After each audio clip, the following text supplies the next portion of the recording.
Welcome, one and all, whoever may be watching this, part 11, 10, one of those two. Oh, okay, I thought there was a thug coming towards us.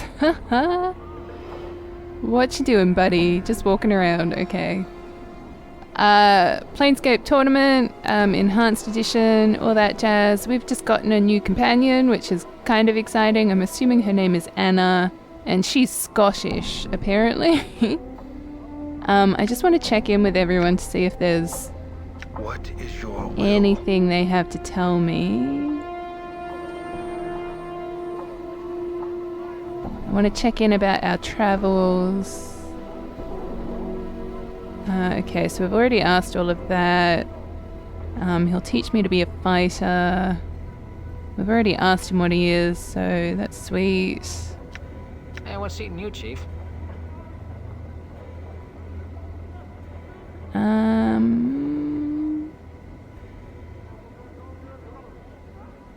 Okay, well, here's how I see things. Go on. I say we go find out where your corpse ended up. Oh, yeah, okay, this is what we're doing. Thanks, Mort. Aye. What is it you want then? Alright, Anna, did you find anything on my body before you brought it to the mortuary? Anna looks at you warily, and her tail stops flicking for a moment, then resumes slowly than before. Mayhaps I found something, but if I found anything, it's mine, right? It is. The other bits are in Farad's keeping. Anna, I don't have time for games. What did you find on my corpse? Well, you had some fist irons, you did, and a little bit of jink, but I left that for the dusties so they'd think I was a wee bit honest. You had an ugly ring that I kept. She dips her fingers into her arm braces and pulls forth a small ring with a stone mounted on it. Worth thrice more than the jink and the irons it was. She studies the ring and squints. Too bad it's too ugly to wear. I'd like the ring back, now. She studies the ring with a frown, glances at you, then back at the ring. With a sneer, she flicks the ring to you. Didn't I want the ugly thing anyway, I didn't. Fine. Now, when you mentioned that some stuff from my body had gone into Farad's keeping, what did you mean? Aye, Farad takes a bit off each corpse we find, he does. It's his right, being the lord of the village and all. Off of every corpse you find? That's a lot of corpses. Oh aye, take you tell old Stuttercrutch has got a stash pit somewhere close to him. It's the only reason I can see why he's set up Kip in that filthy drafty hall it is. Nothing but stinking shadows. Really? And that's where he puts the tribute he gets? Aye, she squints at you. Now what are you on about? You planning to bob him? No, I have no cause to do such a thing. Farad's done no harm to me. Well, good. I'm warning ye against such a thing, I am. Farad can be daft sometimes, but he's mean as all fiends spit when he gets worked up. She frowns. And he loves his keepsakes, he does. But where would he keep it all? If he's been at the village for as long as he says, he would have amassed quite a collection. Well... Anna is silent for a moment. I know he's never left his hall to get his tribute when he needed it. He wouldn't want to walk far with that lame leg of his, though. Aye, that's true. But only if you don't watch him carefully. He isn't lame, though he puts on a fair show about being weak in the leg. So that crutch of his could be a portal key? Anna frowns in thought for a moment, then slowly nods her head. Aye, there's a thought, she shrugs. I wouldn't know how you'd use it, though. Maybe you just need to have it. Maybe we'll find out. I had some other questions. Oh, nice. Okay, so she can train me in thieving skills. I wonder if it would have been free if I had have got her to train me instead of the other dude. Okay, that's a little bit backstory. Where... Yeah, that one. Stat screen. What is she? So she's a fighter. Oh, perfect. Yay. Oh, and a thief. How is she a multi-class? How do I multi-class? That's apparently not an option, is what I've read. Okay. She's got 38 hit points. You are the worst fighter ever. Okay, so we're going to go into this tattoo parlor, get my arm looked at. I did do a bit of sneaky reading and Are you daft? We'll draw the lady's gaze if we stay here, we will. Aye. What is it you want then?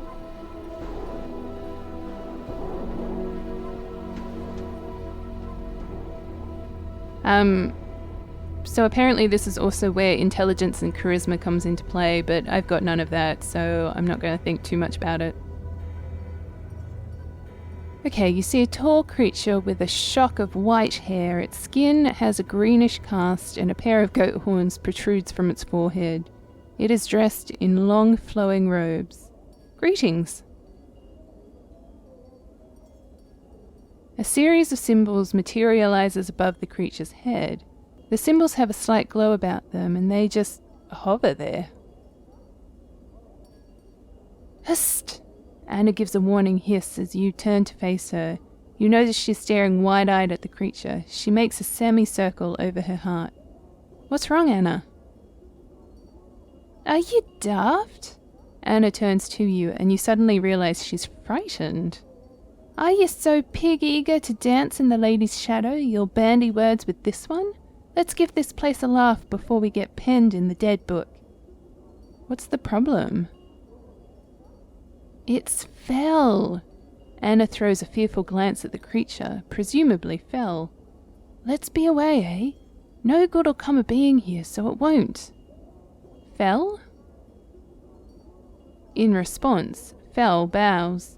A lone symbol appears above his head.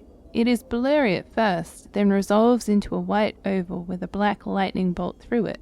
For some reason you have a feeling you know this creature. He's a Dabus who's not a Dabus, aye? He walks on the ground. Anna's voice drops to a whisper and she starts trembling. No more questions. Let's give this place the laugh, eh? Anna, no harm will come to you while I'm here. Tell me what's a Dabus? Dabus are her kin. They take care of the city, fixing it and tearing it down and building it back up and all. They talk in symbol puzzles in the air. You gotta piece them together to figure out the chant. Alright, but Fel's a Dabus too. What's wrong? Anna throws a frightened glare at Fel. Fel's a Dabus who angered her. It said he's a Dabus who isn't a Dabus, and the time's close when the lady's gaze will fall on him, so it will. Her? The Lady of Pain. Anna makes another semicircle in the air in front of her. The Dabus work for her and she protects them. Sept Fel, she shudders. Let's be away, aye? I'd like to speak to Fel first. Anna grabs your arm. Please, nay, nay, no good'll come of it. Anyone speaking to Fel would draw the lady's gaze. I don't want to die. I don't. To your surprise, Anna looks close to tears. Anna, no harm will come to you while I'm here, I promise. I just want to speak to him for a moment. For a minute, Anna just looks at you. Then something in your gaze seems to calm her, for she steels herself. I don't know why She shakes her head. Go on then, talk to him. I don't care. There is an undercurrent of fear in her voice. Very well. The Dabus waits patiently, its hands tucked into its sleeve. A series of symbols materialize above its head, then dissipate, and a question mark appears. I mean, I'm pretty sure I'm not smart enough to translate what it's saying, but let's try.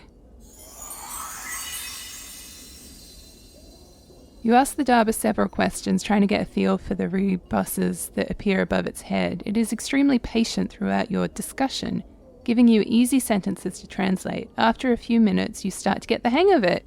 Feels like you've done this before. Oh my gosh, I did a thing. Maybe you can help me. The Dabus waits. I feel like I know you, Fel. Fel bows reverently, and a stream of symbols swell about its head, rotating clockwise, then counterclockwise. You have to guess at some of the symbols, but you think he said something about not being the first time you have come to this place. Do you know who I am? Another series of symbols materialize quickly and sharply into focus above Fel's head. These symbols are not as difficult as the others. You think he said he knows you, but he cannot say any more than that. Why not? For a moment there is no response from Fel, then a stream of rebuses appear as if trickling out of Fel's mind. You think he's saying he's sorry, but you can't translate the rest. Okay, I've got other questions. I just want to ask him about my arm. Okay. You say you've met me before. Do you know how I died? Fel does not respond for a moment. Then slowly, menacingly, 3 symbols materialize above his head, each of them casting a long shadow. You think he's saying something about shadows. Shadows? 3 symbols swirl about each other, each leaving a faint black misty trail about them. They take on a ragged edge like teeth and talons and multiply. 3 split into 3, then into 3 again, until the entire room seems covered by a swarm of shadows. He seems to be saying that you were killed by many shadows. Why? The shadowed symbols swirl into one, then dissolve, to be replaced with a simple symbol. Fel doesn't seem to know why. Okay, I had some other questions. What is this place? A slow train of symbols materialize around Fel's head. The symbol takes several moments to resolve, starting with simple lines, then fleshing themselves out into breathtaking colors. You're guessing at some of the symbols, but you think he's an artist, and that this is a tattoo parlor. Okay. I can ask what tattoos you have. Huzzah, okay. Did you do the tattoos on this dismembered arm I found, Fel? Fel examines it for a moment, tracing the patterns with his fingers.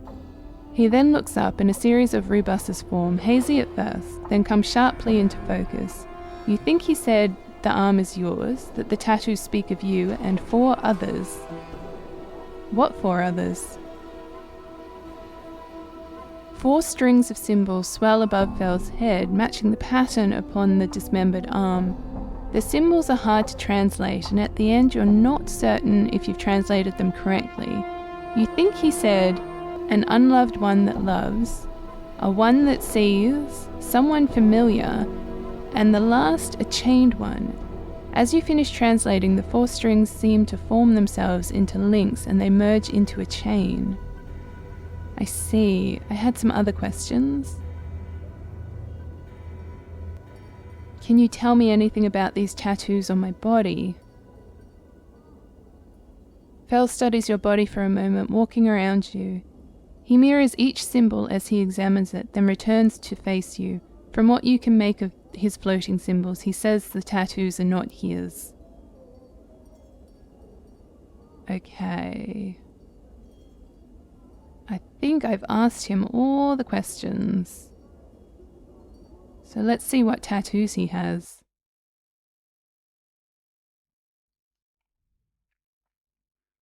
Far out, they're expensive. So we have a tattoo of Anna.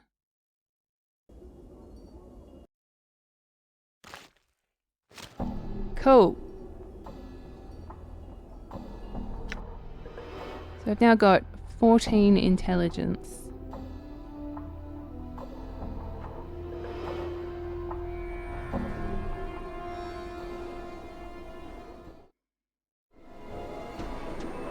All right.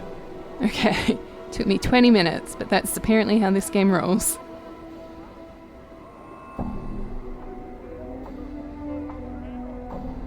What you first took to be a door in this archway is actually a painting. The artist has made use of the shadows of the overhanging arch and some subtle texturing effects to give the door the illusion of substance. Examine the door. Other than the skill of the artist, there is nothing remarkable about the painting. The door has been painted on a rough stone wall. You can feel the stone and mortar beneath the painted wooden texture. Are you sure this is a door, Anna? Aye, it's been smeared with balmy paints from the starved dogs. It's a real door until you look at it. Then it turns into a painting. How did they do that? Anna shrugs. There's stranger things in the plains. She suddenly frowns. You might as well ask how you got yourself out of the dead book, and I was sure you were dead. So this door, I just don't look at it and then it opens? Anna glances at the door, then nods. That's the dark of it, if chant be true. Alright then, I'll do what you say. You just... Hold on. Anna stops you before you reach the door.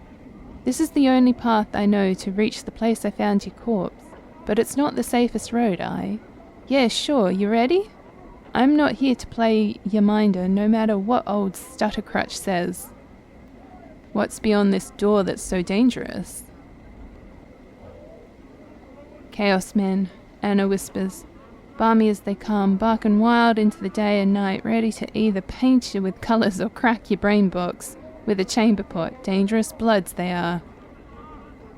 If they're so dangerous, then how did you get through?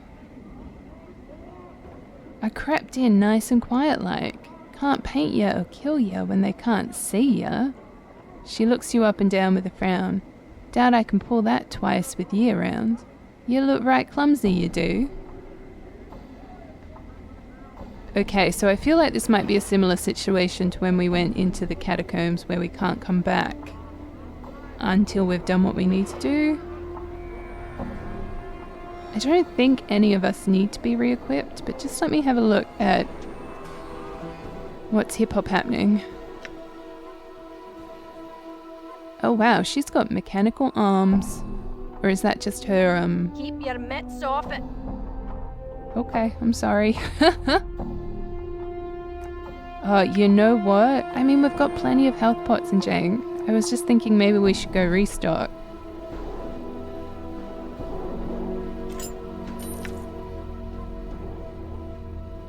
Do you want a hammer? You're a fighter? No? Okay.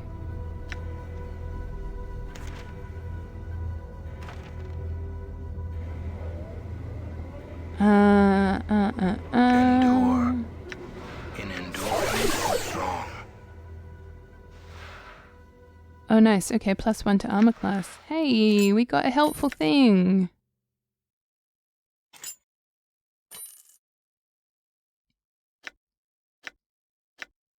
I just love that everyone by default has a low armor class, and then there's me who's like, hey, 7 armor class, yeah, hit me all you want, peeps.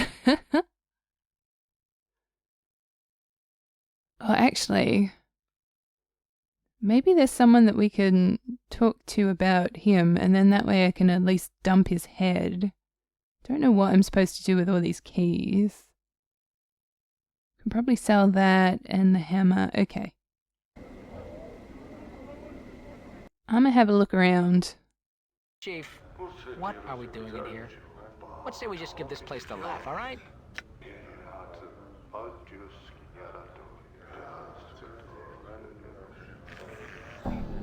Awaiting death. That's nice.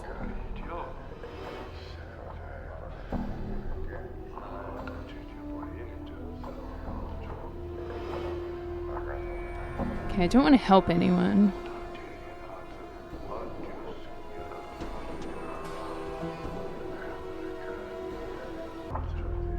Okay, so the man's eyes gleam as he takes your measure, and he gives a slight nod in greeting. Hail and well met, traveller. You look like one who is just getting their sigil legs about them. He trails off. Pardon me, have we met before? Your face seems familiar somehow. No, at least I don't recall you. Maybe I was mistaken. Mortai shakes his head. Well, no matter, no matter. How is it that Mortai may help you? Do you seek, he clucks his tongue as he speaks, the contract, perhaps? The contract? Why, it's a simple transaction. From the depths of his huge robe, Mortai pulls forth a dusty parchment and a quill pen. I give you 50 commons. In return, after death, the Dustman faction may claim your remains. He smiles, then clucks his tongue. What use will you have for them at that point anyway?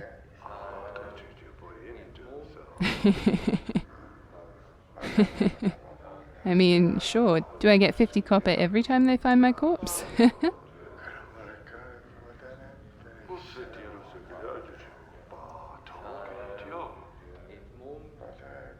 Done.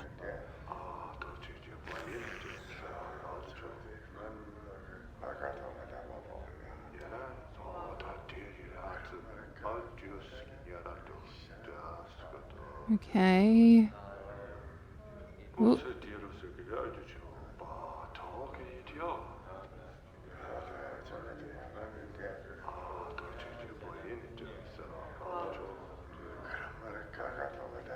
Nope. Okay, maybe...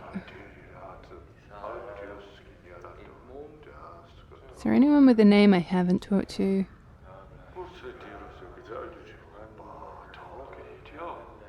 Got a skeptic.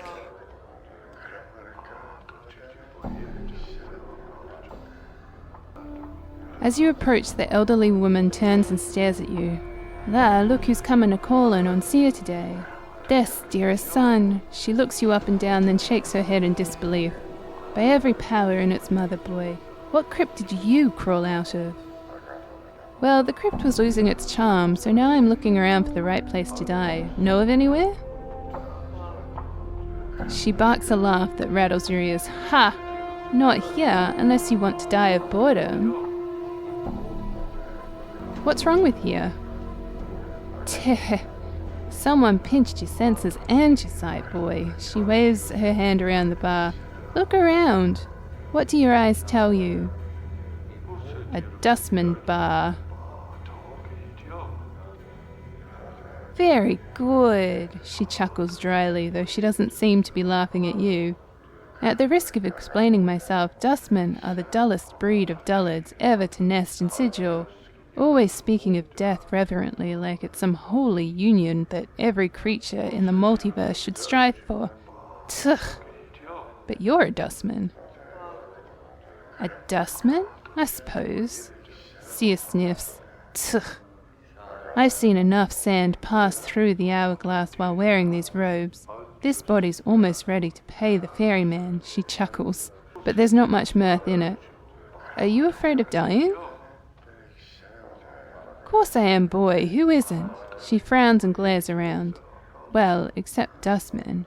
They're not afraid because they've been swallowing so much of their own bat droppings over the decades they've blinded themselves into thinking that death is some kind of release. Tugh! You don't sound much like a dustman." She shrugs. "I guess the dustman robes don't fit me as well as they used to." "What happened?"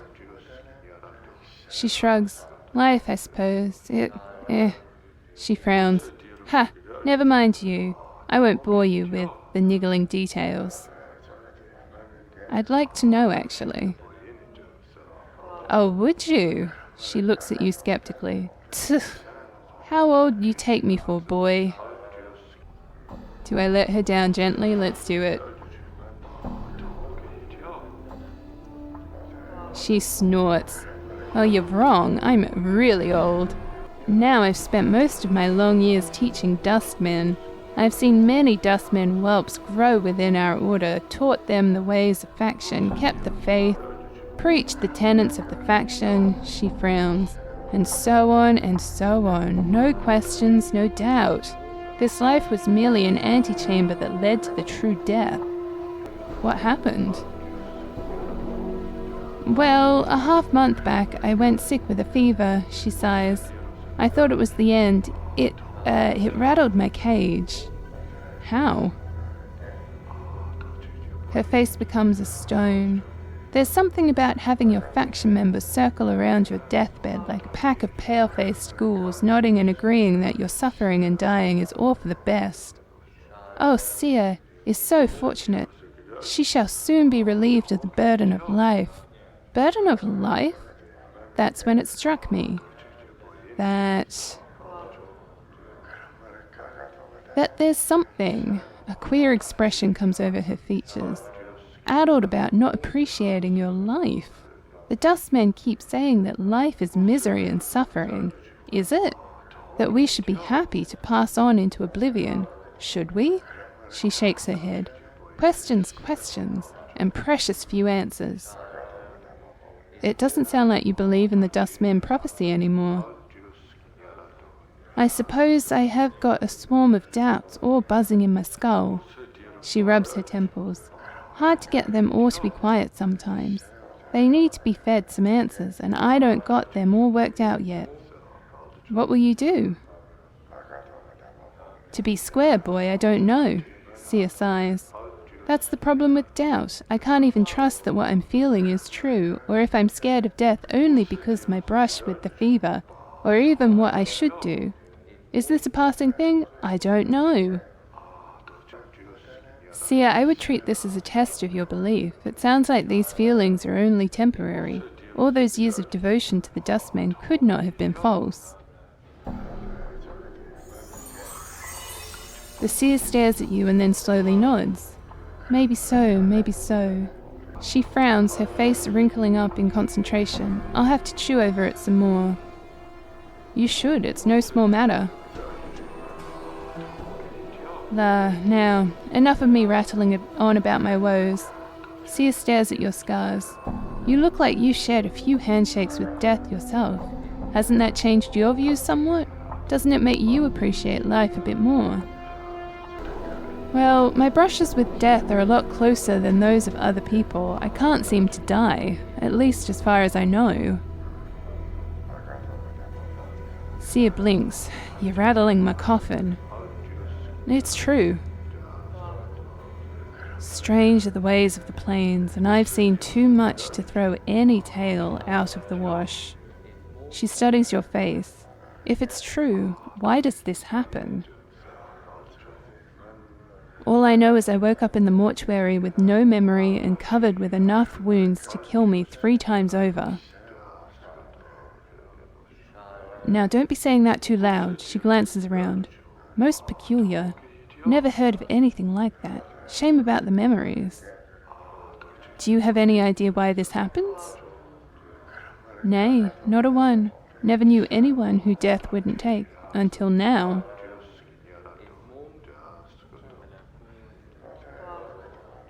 Ah, okay. I met a guide at the mortuary, Sergo. Do you know him?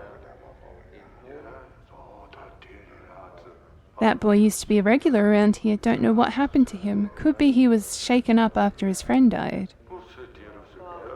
Explain? One of his friends was killed in the hive a few weeks ago, torn apart by rats. She shakes her head. Messy business. Right, okay, so it doesn't look like I can tell her about him. Well,